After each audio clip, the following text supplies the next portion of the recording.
What's happening, guys? Welcome to Just the Facts Friday.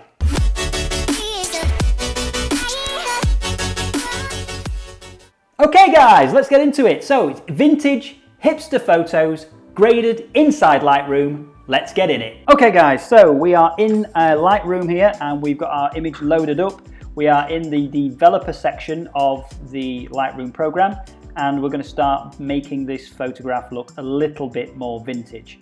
Okay, so first things first, let's open up some of these panels. Let's see what we've got. We've got tonal curve, we've got the basic color, and we've got lens correction, and we're going to use transform. No, we're not going to use transform. What am I talking about? We're going to use effects. Okay, so first things first, what we need to do is we need to give it a base, basically, give it the startings of a vintage photograph. So first thing we're going to do is we're going to reduce the temperature slightly. And we're going to just add a bit more blue in there, and we're going to also just push the exposure up slightly, and we're going to reduce the contrast a little bit, just very slightly. This one's going to reduce it down to -20. The highlights, what we're going to do is we are going to push those up a little bit.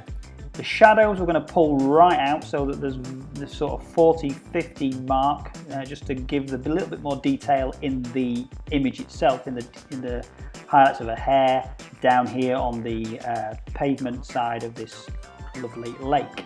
Okay, so once we've done that, with the whites, we just check to make sure the whites are okay up here and down here, and some of the face. I think I'm going to just give it a little bit more white.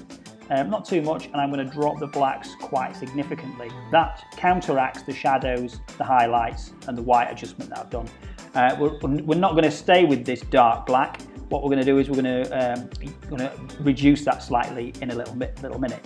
So the clarity wise, we're into presence now. So what we're going to do with that is we are going to reduce the clarity a little bit down to maybe sort of 35-30.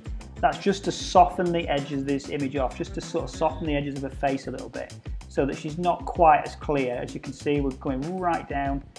We can go right down actually on this image to probably around sort of 60. Okay, we're going to leave the dehaze and the vibrance alone, but we are going to slightly desaturate this image. So let's pull those down to around about 20. Okay, let's have a look, see what that's looking like. Yeah, it's cool. We've got a little bit of vignetting on the either side here, but that's great because we want that. We want that vintagey sort of hipster look to it. Okay, so once we've done that, what we're going to do is close that down a little bit, and we are going to go to our tonal curve, and we're going to stick a S curve in. So we're going to click in this portion on the 1/3, and we're going to click in the middle to keep the highlights together. So that's the lights and highlights, and then we're going to click into the darks as well. What we're now going to do is we're going to grab the darks and we're going to pull that up. So we pull that up so that it's sort of roughly level, and then we're going to pull the lights down so that they're roughly level. And as you can see from this image, you can see that it's starting to get that vintage sort of look to it now. From this point here, we can mess with the highlights, the tonal highlights here, so we can pull the highlights down a little bit, which gives us a little bit more of a vignette by putting that in there, like so.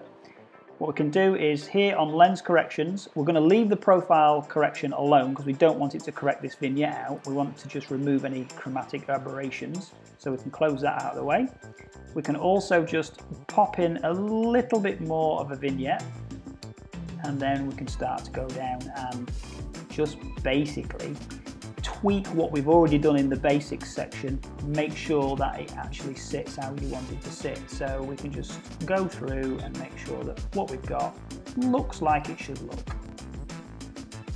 So we want to just pull that out a little bit, and we want to just pull the highlights back a tiny little bit, and we want to push the shadows out a little bit more because we don't want as many of those. And we also want to just drop the white back slightly, just so it's not quite as bright. If you're wanting to pull out some of these colours, you can just obviously just grab and drag a filter over the top of that. Basically, we just stick that there like so. Just get it so that it's something like, we'll invert it a little bit so we've got that.